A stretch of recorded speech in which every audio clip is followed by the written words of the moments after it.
Good morning and welcome to TMI Socials. It's another brand new day for me to keep you abreast with the latest of trendy gists all over social media. Welcome on board. My name is Oluremi Stevens, and you can call me a social media guide. Now let's quickly kickstart with a former aide to the former President Muhammadu Buhari, Bashir Ahmad. As he said, the 2023 presidential candidate of the new Nigeria's People's Party, Rabiu Kwankwaso, would be welcomed into the All Progressive Congress, APC. Ahmad, in a post on X, said Kwankwaso has the numbers to excel politically anywhere.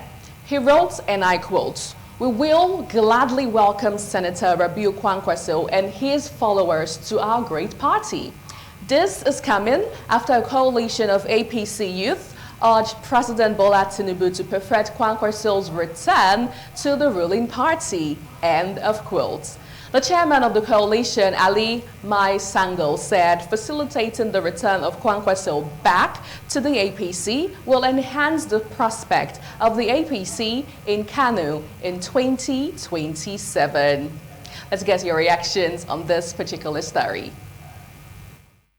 This user, Victor Akeme, says Kwankwaso is a political genius. His game started even before the election. It was impossible for him to lose in the Supreme Court. Be there rating Ganduje. Also, Tinubu had no choice. He couldn't fight the game. Politics is like a game of chess. A long-term vision is necessary. Now let's move over to another one, still on this Kwankwaso story. Olumide on X says, the same senator you guys treated with disdain and disrespect in Kano, I trust Rabiu Kwankwaso. He will not sell his birthright on APC's platter of rusted copper. APC lacks the moral strength to woo people who mean well for their people. Anyone that falls for this is on his own. That's what this user is saying on X. Another reaction that we have still on this hashtag Kwankwaso story. Now this one says, this tweet has an ulterior motive, knowing fully well that there is no way Kwankwaso and Ganduje will be in one party, and your rift with Ganduje coexist since after primary elections. You are fully aware that once Kwankwaso is back in the APC, Ganduje will have no option than exits. Right. Now let's move over to another one. Hashtag Remi Tinubu was trending. Now that's the First Lady of Nigeria, as she urged Nigerians to intensify prayers against insecurity in the country. She noted that prayers can help bring Nigeria out of the kidnapping menace that the nation is currently battling with. Now, that's the tweet of the First Lady. She stated this yesterday in a statement posted on her official X account following the return of the 5 abducted sisters of the Al-Qadira family. She said, and I quote, I rejoice with the Al-Qadira family, friends, and Nigerians in general for the safe return of the Al-Qadira sisters. Prayers work, and I want to thank all Nigerians, especially mothers, for praying for the safe return of Al-Qadira sisters. Let us, however, not relent in our prayers. God bless the Federal Republic of Nigeria. Right. Now, social media, guys, you were not smiling at all as regards the story, as it was Baz Bills left, right, center on this particular one. But let's see your thoughts on this beats. This user, Oba of Ikeja, in Twitter, that's on X, says, if we have to be prayerful about the insecurities going on all over the country, then why do we have security agencies and personnel paying and funding them with taxpayers' money? Madam Remi Tinubu, I beg, reduce your... Well, anyway, let's move over to another one, still on X. Hashtag Remi Tinubu, still trending. Now this one says, Remi Tinubu, which country of the world uses prayers to fight insecurity? Can you guys in government do exactly what you expected? Or better resign for more serious-minded people to occupy those positions? This one is not smiling at all. Moving over to other reactions, still in the same story. Now, Coco Baba says, Chai, coming from a seemingly enlightened Nigerian politician is sad. Our problem is always bringing religion in place of intentional leadership as provided by the Constitution. Madam, no working country relies on prayer. When did God put in place government to take care of security? Okay, when did God put in place a government to take care of security? Anyway, moving over real quickly to River State, where Justice James Omotosho of the Federal High Court Abuja has nullified the 800 billion naira budget passed by the Aide-led group of the River State House of Assembly and signed into law by the River State government, Siminalayi Fubara. The court also upheld the suit filed by the Assembly and the Speaker, Martins, against Fubara, which sought an order of injunction restraining the governor from frustrating the Assembly under his leadership as Speaker, among others. On December 13, 2023, in the heat of the protracted political crisis rocking the oil-rich states and the demolition of the Assembly complex, Fubara presented a 2024 budget proposal of 800 billion naira to 5 members of the Senate State Assembly led by Aide. Now let's move over to your reactions on the story. Hashtag Wike and of course hashtag River State President, River State Governor was trending. Now this user says, Rivers people are seeing how Wike is doing everything to frustrate governance in River State because SIM has refused to allow him access to state fund so as to continue his embezzlement. The son of a nobody who only became a governor now feels RS in his inheritance. But whatever that means there. Moving over real quickly to another one.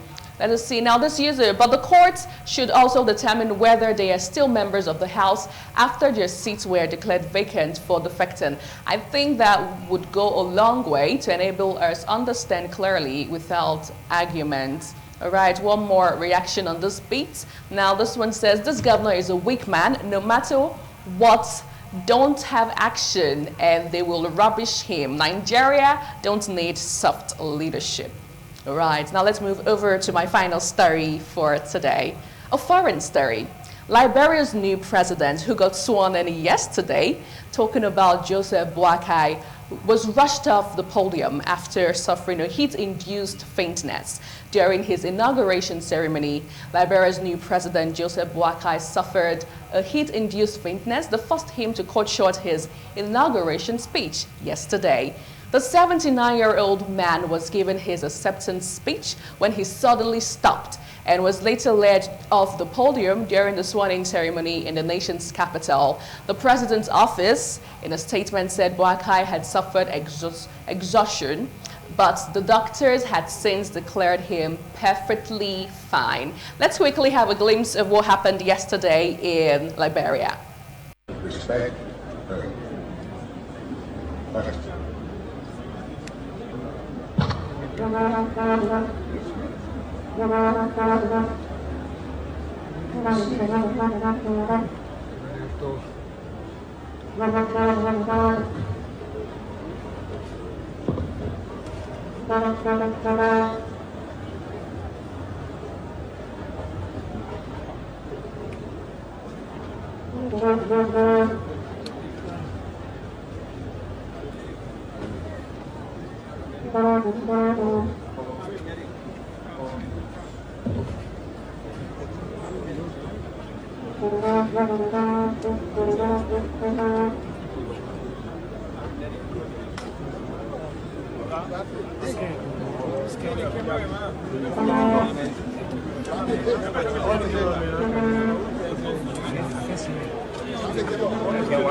So this user says, all these men that are supposed to be behind the scenes making decisions for the younger men, giving advice on how to build and develop the nation. But no, they want to be the ones running the show with outdated ideas. And then another one underneath said, if it happened to anybody, you don't know if juju actually happened to that guy there, if that was a juju attack. Okay, moving over to another one. This user also says, I have one concern. On the broad scale, Establishment don't consider people above the age of 60 for employment because of mental and physical weakness. Why do we as a people even let these senior citizens stand elections? And then the final one still on the story today. Let us see another final thoughts. Right, this one says, it is the person that's still blowing the trumpet. Gong, gong, gong, that's my problem. Are you hyping him to his grave or what? Please, we Africans should do better. Politics is not a do or die affair. Leave and let's leave, okay? Retire and go back home and treat yourself. Now, this is how I get to wrap up on TMI Social this morning. Wilson. Wow. It's like the last story just did it for me, you know. It's like the reaction is this juju attack or what? 79-year-old man, what are you still doing? It could happen to anybody. To anybody, you know, the heat wave and all that, but I'm also the spiritual attack, you know. Maybe someone blew something at him. He couldn't stand the pressure. He couldn't take it. And with this aspect of also always praying, economic situation, we are praying, football, we are praying, security situation, we are praying, naira dollar exchange, we are praying, power supply light, we are praying, come on, the roads, we keep praying. What in the world is going on? What are the major reasons why we choose to elect these leaders? Is it to fix this problem?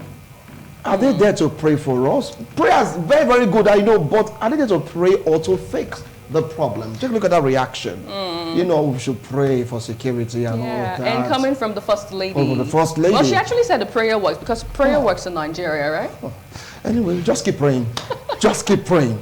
Just keep praying. I don't want to leave it at that because right now we should do what other countries are doing. God gave us brain to think because some of the things that we are going through today, God has given us the brain to think about finding solution. Why would you now put prayer in place of thinking? God is not using some of that. When it's time for you to pray, you pray. When it's time for you to use your brain, you use your brain. Absolutely. Two separate things. Anyway, I know I had fun on your segment. That's the last part. And something I was like, you know, not be juju be that. Right.